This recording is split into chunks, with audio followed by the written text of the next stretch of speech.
She had no idea her life would change before lunch. Aaliyah always loved her braids. They were more than a hairstyle. They were her style, her heritage, her confidence woven strand by strand. That morning, her mom had helped her moisturize and wrap them the night before, as they did every few days. They talked and laughed while doing it, the same way her grandma used to do her mom's hair when she was young. The braids were long, reaching just past her shoulders, with little gold cuffs her mum had added as a surprise.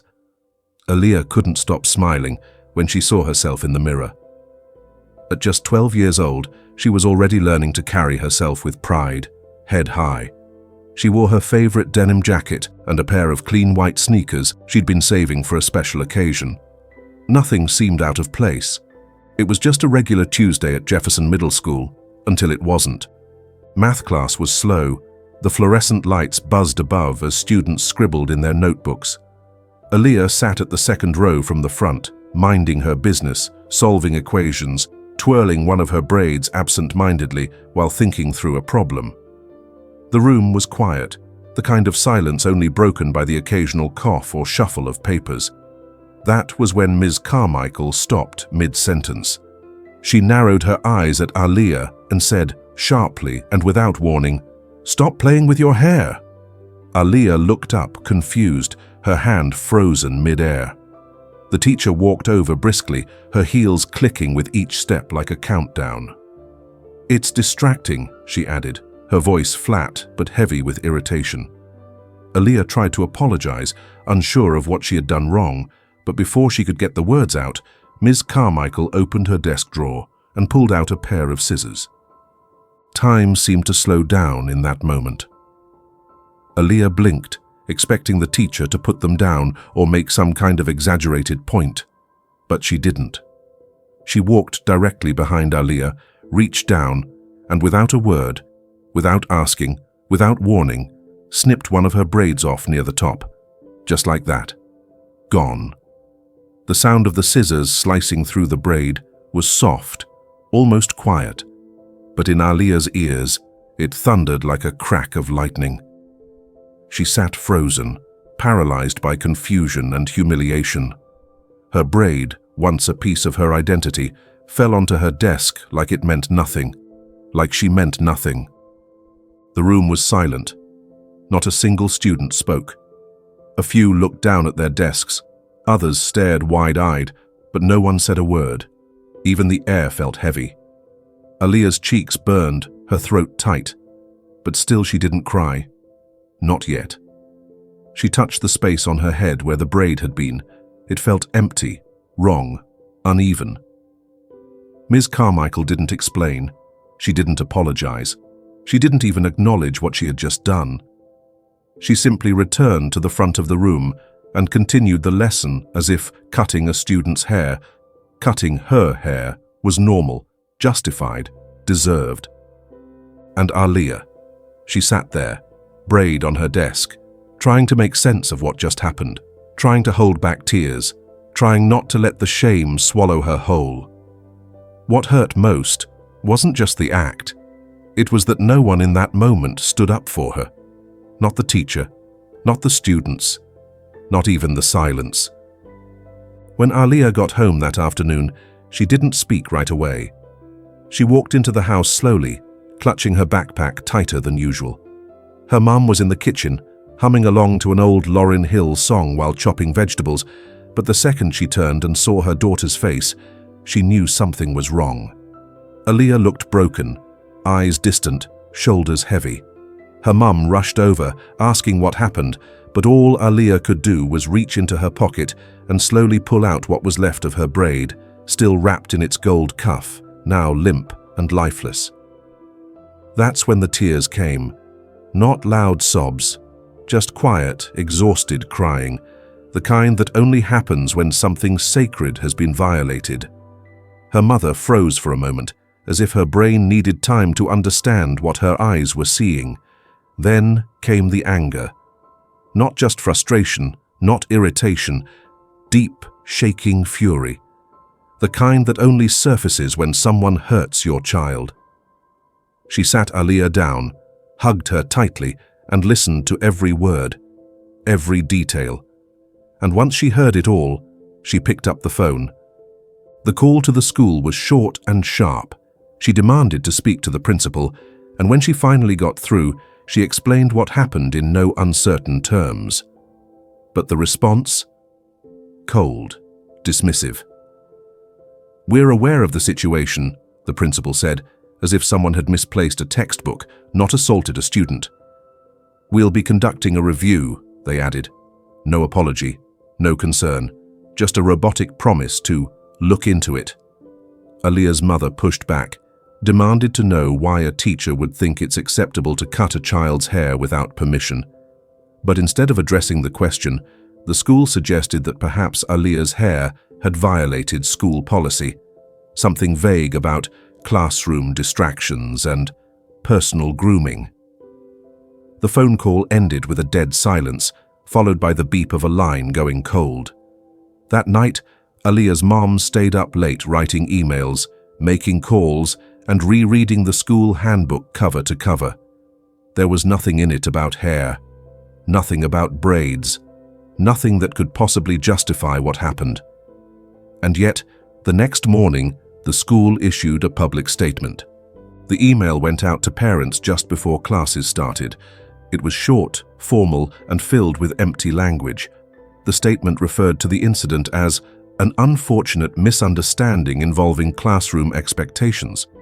It said that the teacher had acted with the intention of minimizing distractions and was following established guidelines. At no point did they use Aaliyah's name. They didn't mention race. They didn't call it what it was. Instead, they painted the picture of a teacher enforcing order in a busy classroom, doing what she thought was necessary. The school made sure to include a line about how they value diversity and welcome cultural expression, followed by the usual promise to do better. But behind those words was silence. Behind that carefully curated language was a refusal to admit harm, a refusal to name the racism, a refusal to protect the very students they claim to care about. And that's the part that hit the hardest. Because what happened to Aaliyah wasn't just a policy failure, it was personal. Her hair wasn't just a distraction. It was an expression of who she is, a link to her roots, her family, her community. In the Black community, hair has never just been hair. It's culture, history, and identity. For centuries, Black people have been policed for how they look, told their natural hair is unprofessional, their braids unkempt, their afros too political. There's a deep and painful history behind that kind of language, a history that says conformity is the price of acceptance. And here it was again, showing up in a classroom disguised as discipline. When Ms. Carmichael cut Aaliyah's braid, she wasn't just breaking a rule, she was continuing a legacy of control, of stripping power from young Black girls under the guise of order. And the school's response? It made it clear that they saw no problem with it. That to them, Aaliyah's pride, her culture, her hair, were less important than a teacher's comfort. That's why this matters, because when schools defend this kind of behavior, they're sending a message to every Black student sitting in those desks, to every parent wondering if their child will be safe. The message is, your identity doesn't belong here, and until we name it, until we face it, we can't change it.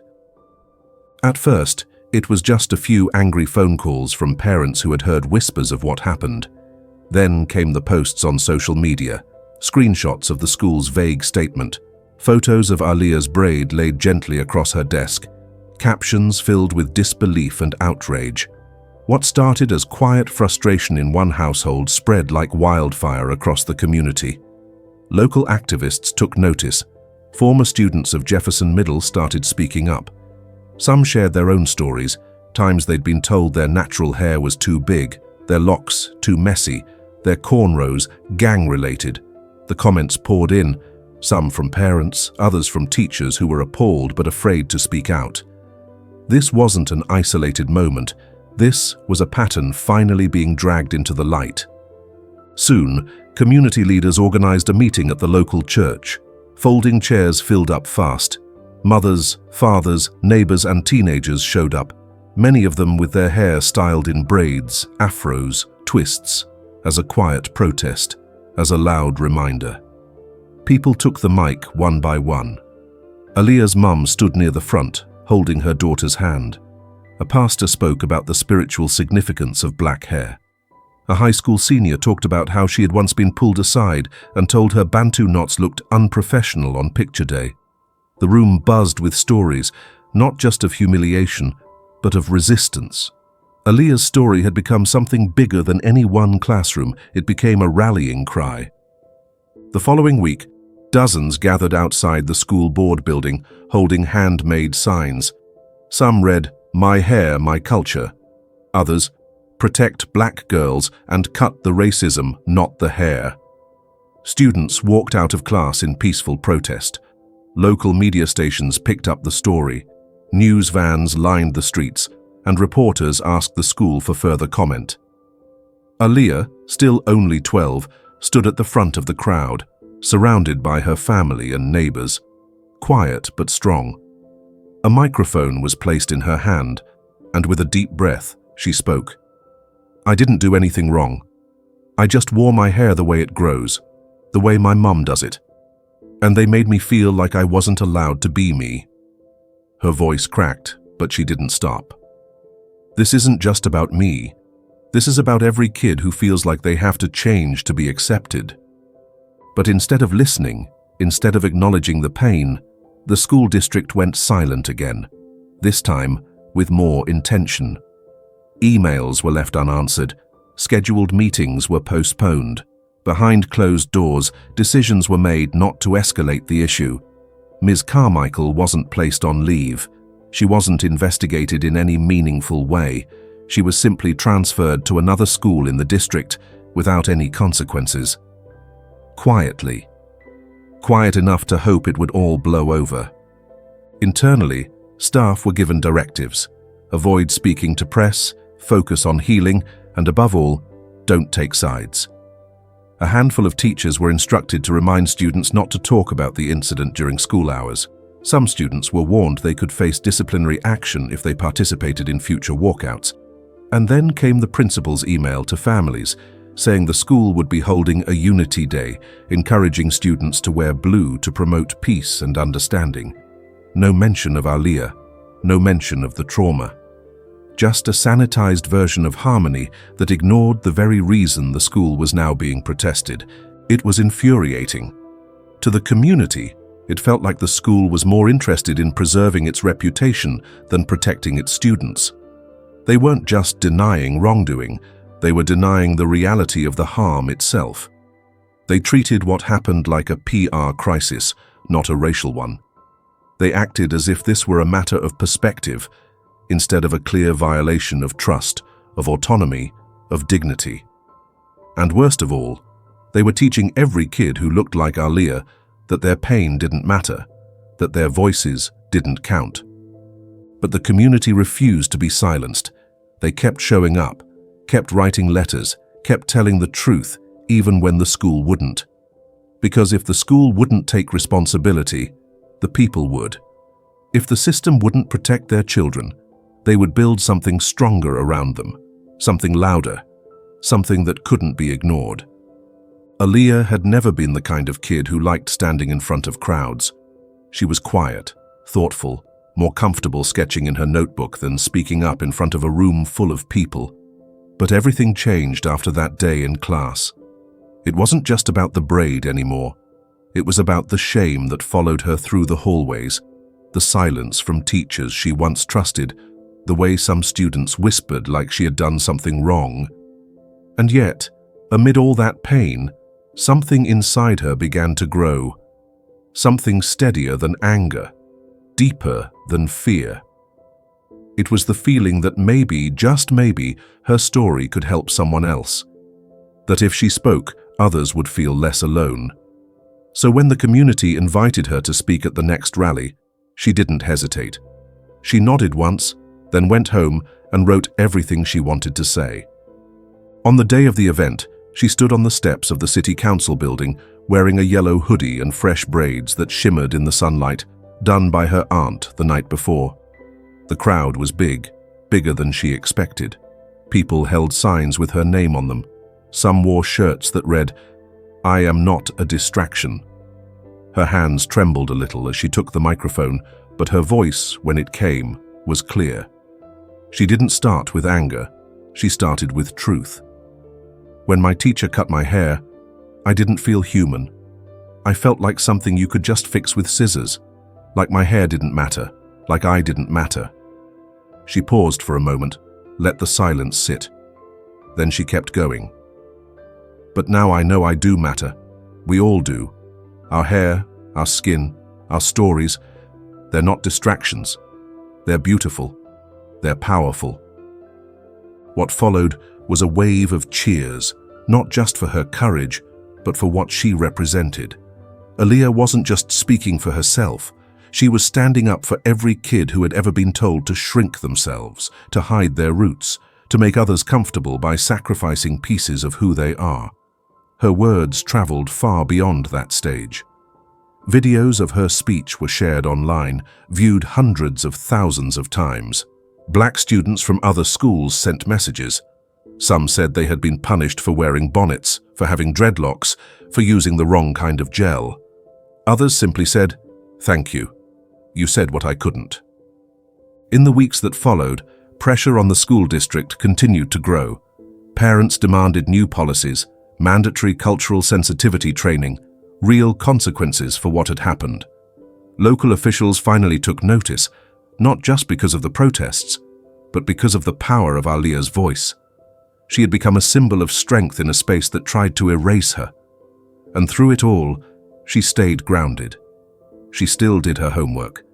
She still joked with her little brother. But something inside her had shifted.